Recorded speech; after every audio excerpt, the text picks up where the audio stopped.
at a time when truth increasingly does not matter, okay, you have to be extra committed. You have to be extra committed, and you have to fight for what's right.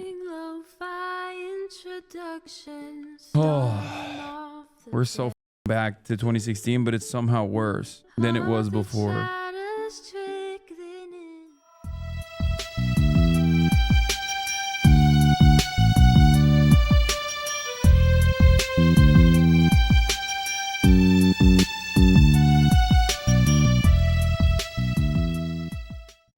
Democrat Susan Wild is Northampton County's representative in Congress. Why run a campaign? I mean, why do anything? Why do anything? These people are all just like hallucinating something you haven't done anyway. Like, what is the expectation that the Democrats like also say like we have to kill trans people? Like, is that what it is?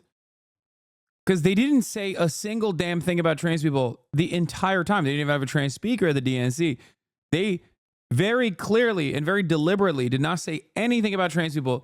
And these people are still acting like the Democrats were too trans focused. This to me is a perfect example that these assholes are completely oblivious to everything. They're only just locked in, laser focused on right-wing sentiments.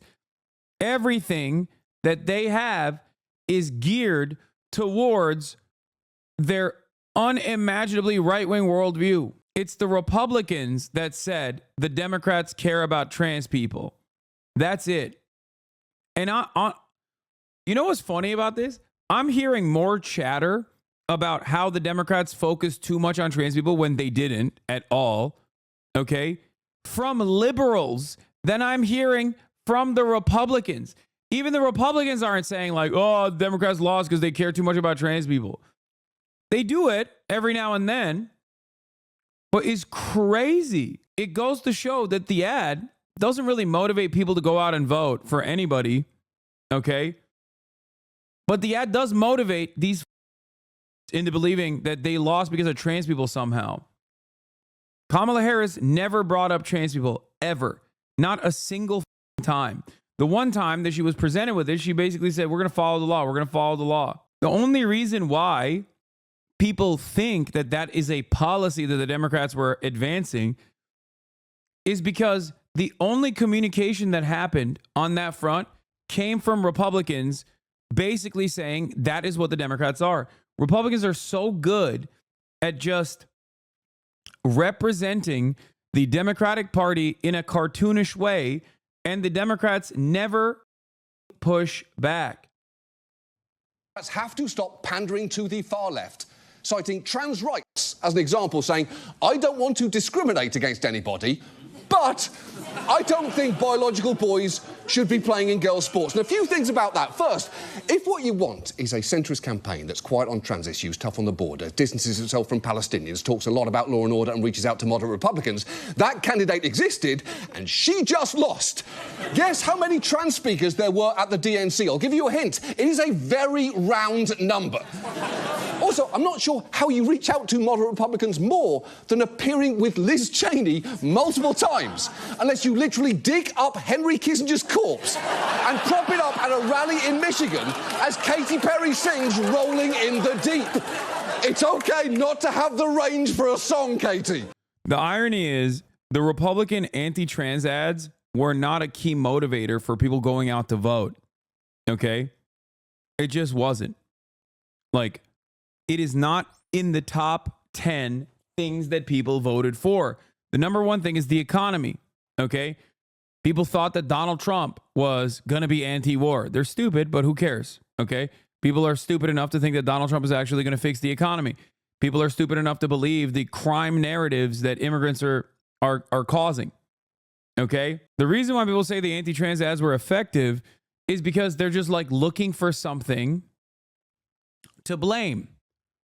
And there aren't that many trans people to begin with, and there certainly aren't many trans content creators or like trans consultants that are going to come out and be like, that's no one talked about trans people. That's it. Trans people are utterly defenseless. Okay. There's no one going out the bat for them.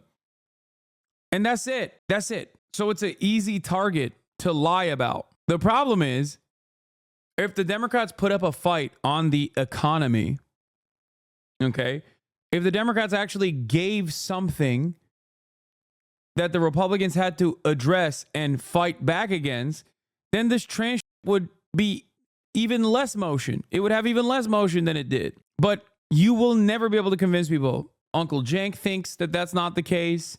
Virtually every Democrat right now is like running the trans people cost us the race route. You know what cost the race for Kamala Harris? Infinitely more than trans people, which the media is not addressing at all. Gaza. Every moment that you talk about trans people is a moment you don't have to talk about Gaza. Every moment that you talk about trans people is a moment you don't have to address the awful campaign you ran. That's it. You didn't split from Biden on Gaza or at all. And there you have it. I mean, look.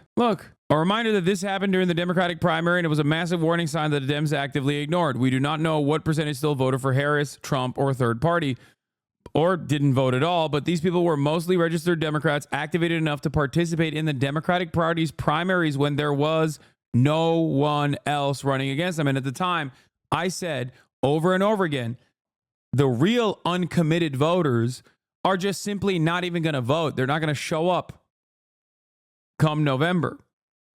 So what you see in the party's primaries is the most active base of support for the party. So what you see in the primaries is going to be 5x in the general. Primary election uncommitted vote. Michigan, 101,000 votes. General election, number of votes Harris lost by, 71,700. Wisconsin, primary election uncommitted vote. Voters who withheld vote due to Gaza, 47,800. General election, number of votes Harris lost by, 33,000. Pennsylvania, primary election uncommitted number, 120,000. General election number of voters Harris lost by, 134,000. And once again, I remind you that it's not going to be a perfect number. It's actually significantly more people who then didn't go out and vote. The real uncommitted people simply just don't vote. These are people who are uncommitted that are so firmly invested in the Democratic Party that they're participating in the primary process. North Carolina, 88,900 votes. Kamala Harris lost North Carolina by 191,933 votes. You have to understand, no, it's not. She would have still lost PA. Dude, you're missing the point. Every single uncommitted voter wasn't going to vote for Kamala Harris anyway. Okay? You don't look at the primary to look at the primary to the general election number is not 1-to-1. Okay? Who participates in the Democratic Party's primary process, especially when there is no candidate? Who participates in that process? People who are registered diehard Democratic Party supporters. I know this because I did door knocking I canvassed and I door knocked during the primaries for Bernie Sanders. And what I saw in that process was a shit ton of Bernie supporters who simply were not going out to actually vote for Bernie Sanders. They didn't even know the primary was happening. Most people don't know the primary process is happening when it's happening, okay? There were people who Googled, did Joe Biden drop out on November 4, okay?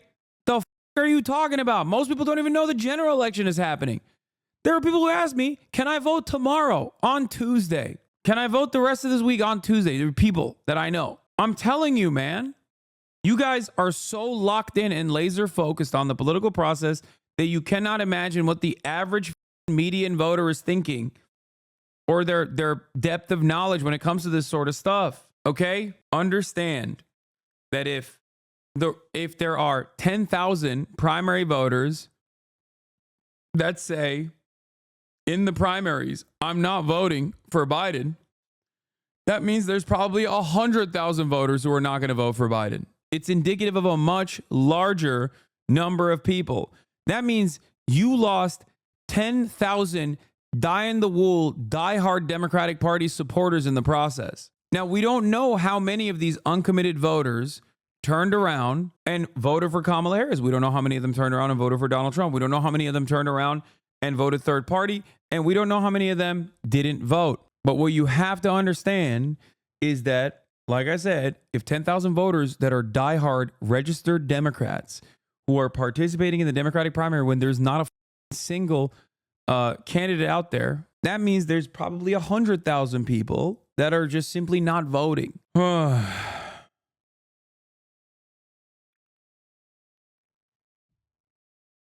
Primary versus general turnout since 2000. Primaries turnout 27%, general 57%. New Jersey primary election turnout 11%, 37 in the general. In the presidential, there were multiple candidates. Primary election turnout in Illinois 23%, general 61%. Do you understand? No, that was 2022, and I'm going back to 2020 numbers now for that reason, because that was midterms. Montana, primary election turnout, 45%, general election, 72%. It is at the very least twice the amount. Okay? Same principle in 2016. It doesn't matter. Michigan, primary election in 2016, 18% turnout, 63% in the general. New York, primary election turnout, 19%, 50% in the general. New Jersey, primary, 20%. 57 in the general. Do you understand? Show turnout rates for 2020. I did. Even in states that do matter, okay? Even in states that do matter, it is at least double those numbers, okay? People don't vote in the primaries. So if there's 10,000 people who didn't vote in the primaries that are uncommitted, there's probably 20,000 people that are not voting in the general. It's that simple. Okay. Oh, that's not double, Hasan. In certain places it's double. In certain places it's 10x. It doesn't matter, especially how the primary process works. By a certain point, it's already packed up. So that lowers turnout for the primary process even further. Okay. My point is, there is never a moment where more people vote in the primary and then less people vote in the general. That's not a thing that happens. Okay. I love that Neek skit is back and immediately pisses me off. Would Harris really have won with Gaza? Because Trump seems to have won by a lot. Oh my God. Look at these numbers, dude. Look at these numbers. And this is not the only number to look at. I think at this point, if you're refusing to reckon with the number of people that either didn't vote for Kamala Harris, stayed at home, or voted for Donald Trump, or voted for Jill Stein or whatever third party due to Gaza in key states that Kamala had to win, you are purposely deluding yourself. There was 1 million different polls that were conducted on this issue. Okay. Even by pure primary numbers, the uncommitted voters in Michigan would have captured Kamala Harris the W. That's it. No, it's not just 2 states, chatters. Oh my God. You're looking at raw numbers. Not every single person that voted uncommitted in the primary didn't vote for Kamala Harris. That's not what I'm saying at all. Why is this so hard for people to understand? Why are you saying XQC? Oh. Progressives in the huge Muslim community in Michigan thought Harris was too pro-Israel, so they refused to vote for her. Now that Trump won, Israel's preparing to annex the West Bank. Biting off your nose to spite your face is a thing. Yeah, this guy's such a piece of shit. Because guess what? He didn't give a about Gaza to begin with. Clearly. Like, why are you acting like you gave a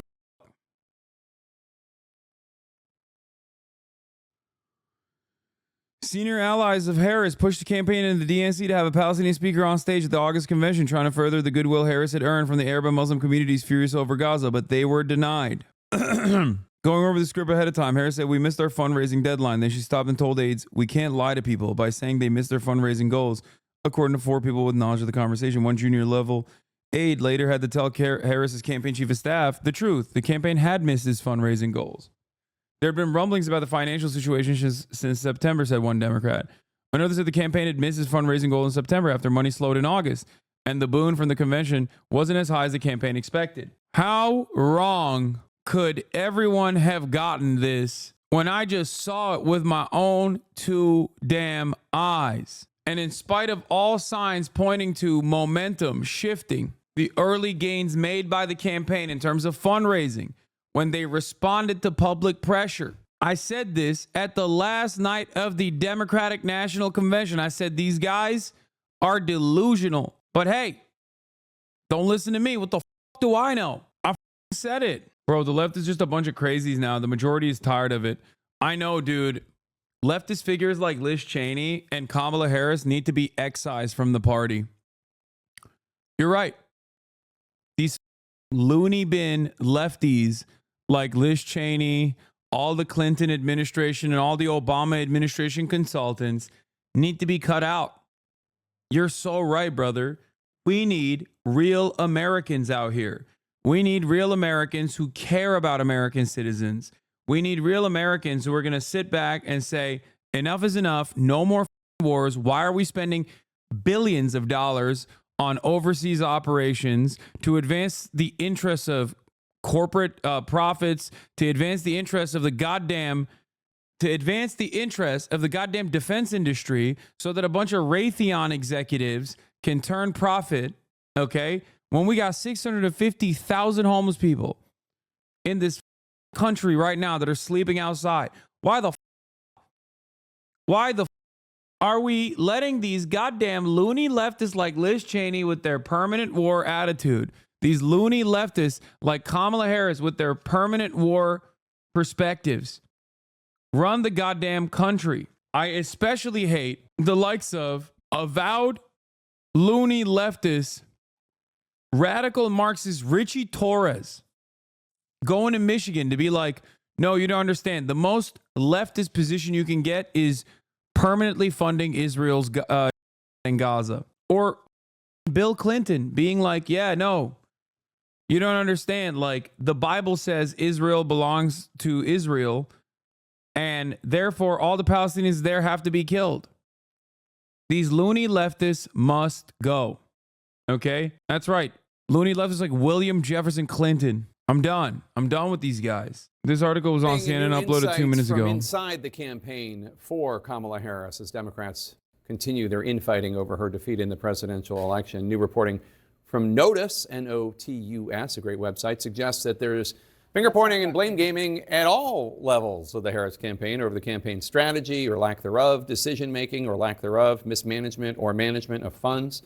Let's bring in Jasmine Wright, who's covering this story for Notice. Also with us, CNN's chief national affairs correspondent, Jeff Zeleny. So, Jasmine, per usual, great reporting. You have this great story describing the Harris campaign as a disorganized operation that was more reflective of Joe Biden than of Kamala Harris. She was unable to capitalize on that initial voter enthusiasm. She was unable to make a clear distinction between herself and Joe Biden. Tell us more about that. Yeah, I mean, we got a lot of examples into this piece about how the initial campaign under Joe Biden was put together. The fact that it was based off of the fact that, you know, they may not have a lot of voter enthusiasm, not a lot of volunteers, maybe even not a lot of donor money. And so they were kind of scrappy, but that meant that it was difficult for people once Harris replaced Biden to scale up and really capture that enthusiasm and capture all that money.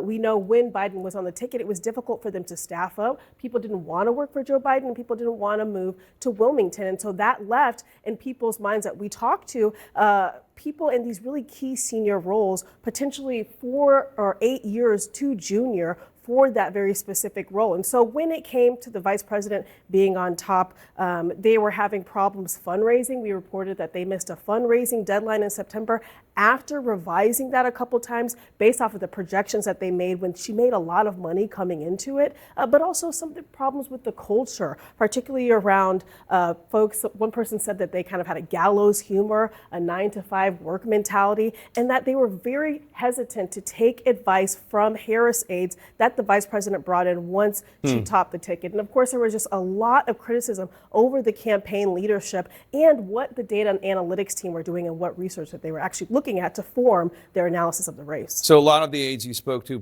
blamed the campaign chair, Jen O'Malley Dillon, who wanted to own all decision making, they say, for the campaign. At Biden's request, you write, Harris largely kept his pre-existing campaign infrastructure, as you just noted, including keeping O'Malley Dillon instead of bringing in her own campaign manager. And aides that you spoke with said she created a bottleneck, resisted advice, even withheld key polling information. Is there unanimity that it's her fault, per se? Well, I think ultimately, what I talked to is that people blame Joe Biden.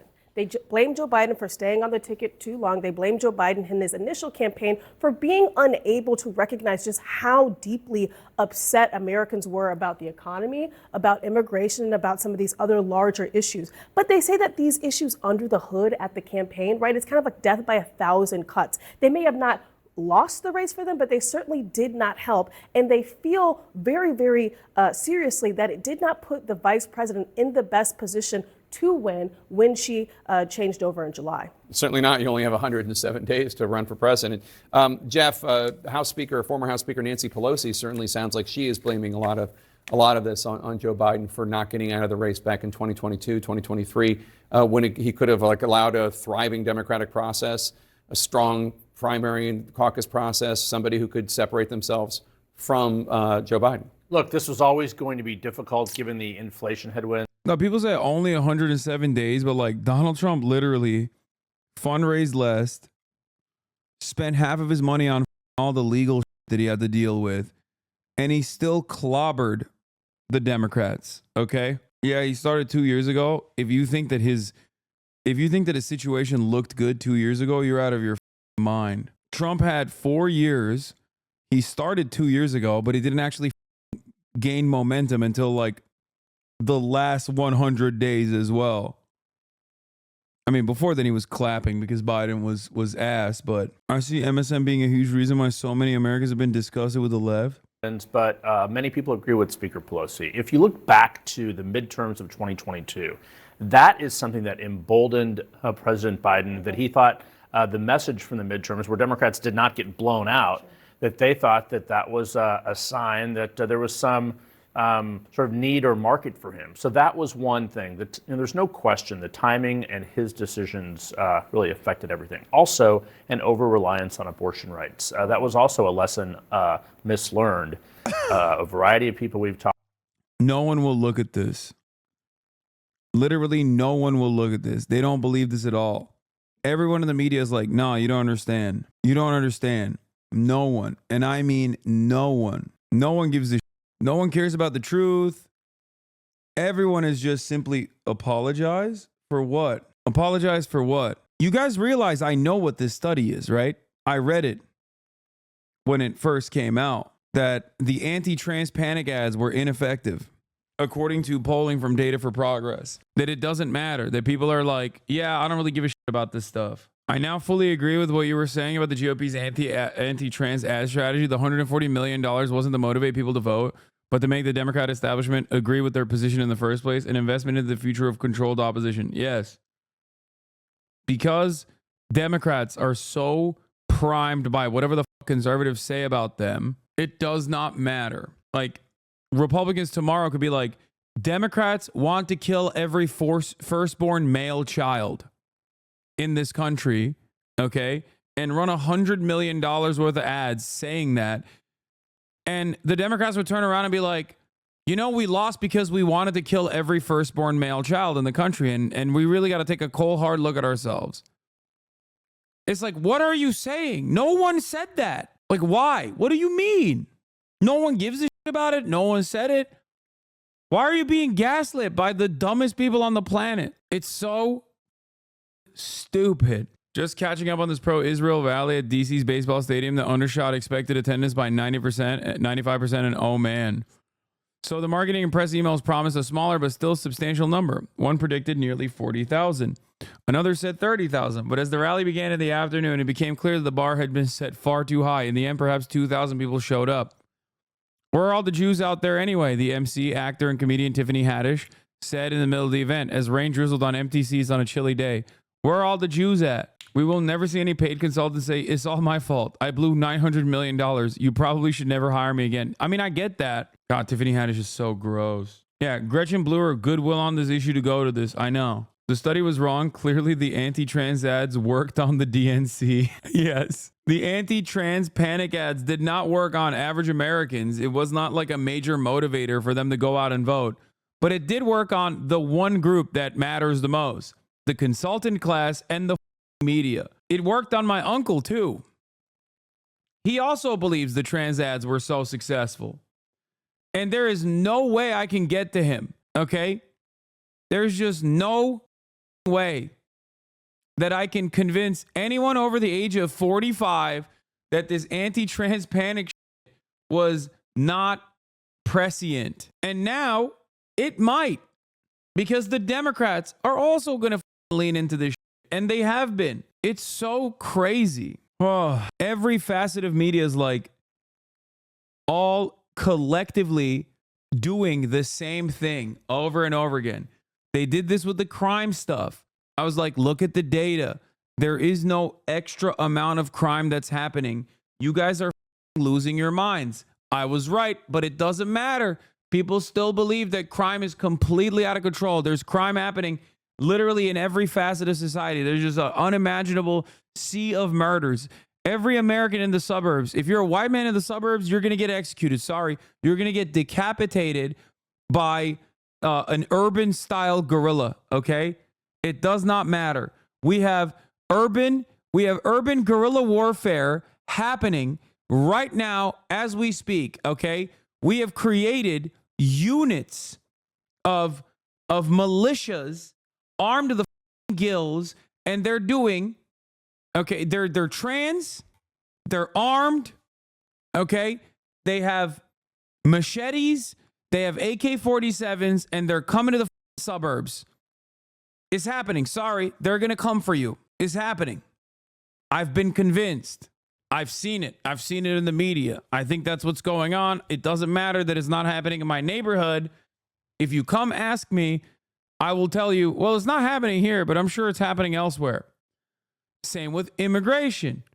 Immigrants are all coming from Guatemala. There's 12 billion Guatemalans that are literally armed to the teeth as well. Okay, they're joining the instead of the transnational gangs, we now have national trans gangs, okay, that are engaging in urban guerrilla warfare alongside the Guatemalan migrants. The Haitians are now joining. They're eating the cats and dogs, okay? And the Guatemalans are here, and they're here to stay. Why do I believe this? Have I seen it with my own eyes? No. But I feel like it's happening. Why? Because television told me it's happening. Oh, that's it. That's it. This isn't fake news. You're almost 34, so you can't mess around anymore. Yeah. Yeah, one day I'm going to find myself lost in the sauce. I'm going to watch like one AI video and believe it, and then it's over. Oh.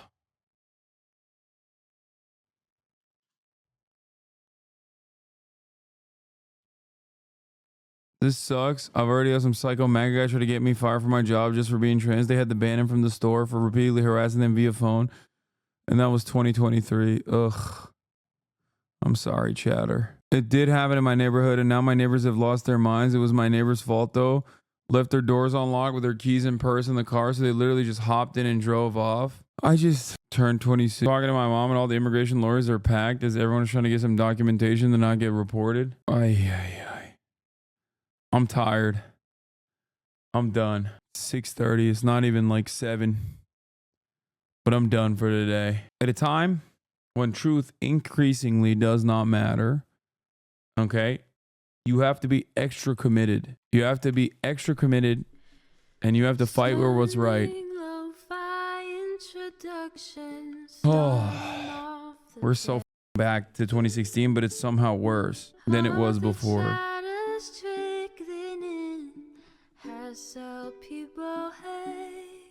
All right. Peace, everybody. Nothing I do is performative. So I'm not going to, for instance, I'll use Hasan as an example. I'm not going to talk to a black person like Trihex and say, hey, the N-word, it's always that. Do you think black people? What a liar, dude. What a Weasley little liar, dude. What a Weasley little liar, dude. Holy shit, dude. Holy shit, dude. Literally lying. Still lying to his audience. Can someone at least enlighten Destiny that he's literally lying to his audience? What a piece of shit, dude. Holy shit. America deserved 9/11, dude. I'm saying it. We're there to partner with them. we're not there doing our own thing. We're there partnering and training, in a video and game, equipping and enhancing their capabilities. So that's part of what we're doing. And the other part is just knowledge. We want to know what's happening. Like we totally brought it on ourselves, dude. Holy shit, we did. We did in a video game. Amazing.